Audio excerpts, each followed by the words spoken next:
Namaste, Hare Krishna. Second chapter, Sankhya Yoga. Sloka 51. Karma-jaṁ buddhi-yuktā phalaṁ tyaktvā manīṣiṇaḥ janma-bandha-vinirmuktāḥ padaṁ gacchanty anāmayam. In the previous sloka, we saw sukrita dushkrita, meaning both bad and good karmas will be removed. Now in this sloka, what is the result of following the karma yoga in proper consciousness will bring in? Is being explained here. By engaging in karma yoga in the way that Krishna has explained with those principles, it frees one from the repeated birth and death and gives a status where one doesn't need to go through any miseries or a state beyond all miseries. Padaṁ gacchanty anāmayam. So for one to understand this, one has to work properly with some seriousness. One does not become serious in any subject matter unless and until they really feel a need for it. For example, we look for food when we are hungry, ideally. We look for doctor when we are sick. We look for job when we don't have one. Similarly, we look for happiness when we don't have it. But here, the problem is, when it comes to happiness, we feel we are already in highest, happiest platform, not knowing that what we are feeling as an highest happiness is not real happiness. The real happiness is when that happiness doesn't go away and it always stays with us. Or that happiness is not derived by multiple things, but just one thing all the time. This should be understood very clearly. Happiness should not perish, number one. Number two is that happiness that we are getting should be from one, not from many. But that's not the way that we derive happiness now, because our happiness are fluctuating. Second is, we find happiness from various different objects, whether it's living or non-living. And we have experienced this several times in our life. But we are still trying to find a permanent happiness, even though we have experienced this. Because this is a mission impossible to find happiness over here in this world. And miseries cannot be avoided.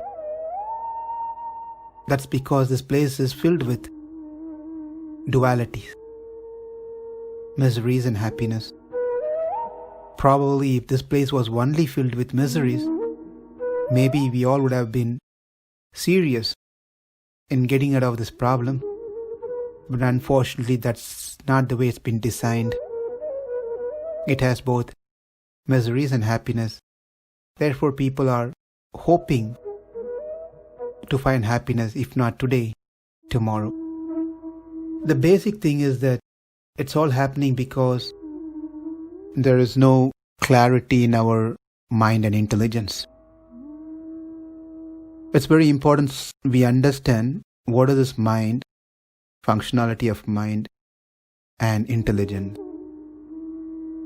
It is called manas. Mind is called manas. And then the intelligence is called buddhi. The intelligence, the buddhi, is used for discriminating the matter, whereas the mind is a storage place for various memories, impressions that we had so far.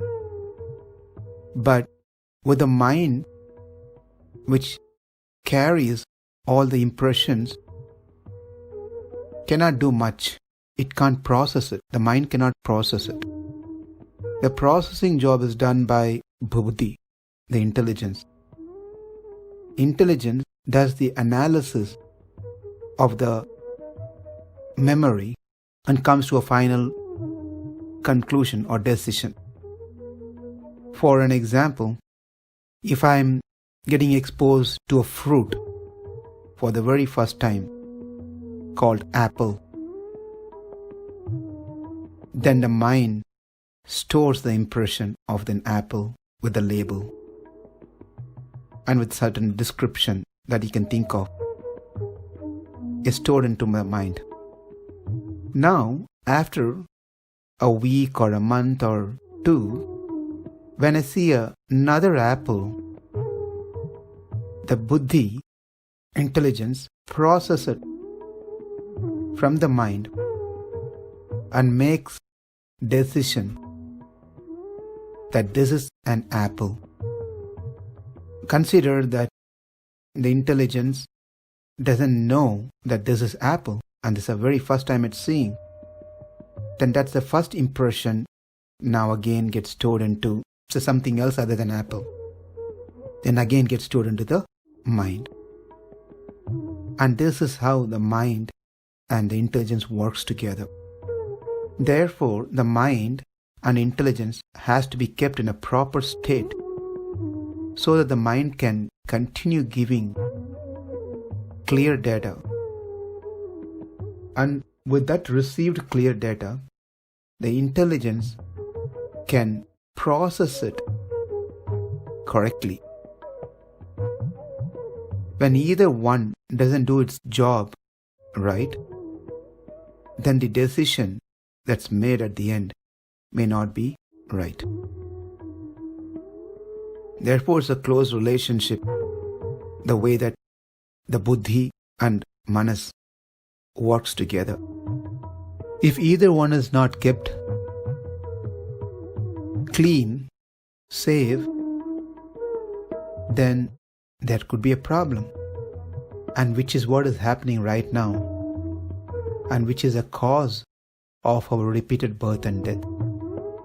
Either mind is not stable or providing the correct way it should provide, or the intelligence is not proper to process what is given by the mind. Therefore, in Bhagavad Gita, Krishna beautifully explains and gives a solution to keep mind and intelligence in a pure state. When the mind and intelligence are purified, one becomes eligible to perform jnana yoga. Therefore, what Krishna has given in this sloka is the result that one will get by following karma yoga. The result is one becomes free from cycle of birth and death and attain Vaikuntha, where there is no miseries. Karma-jaṁ buddhi-yuktā phalaṁ tyaktvā manīṣiṇaḥ janma-bandha-vinirmuktāḥ padaṁ gacchanty anāmayam. Namaste. Hare Krishna.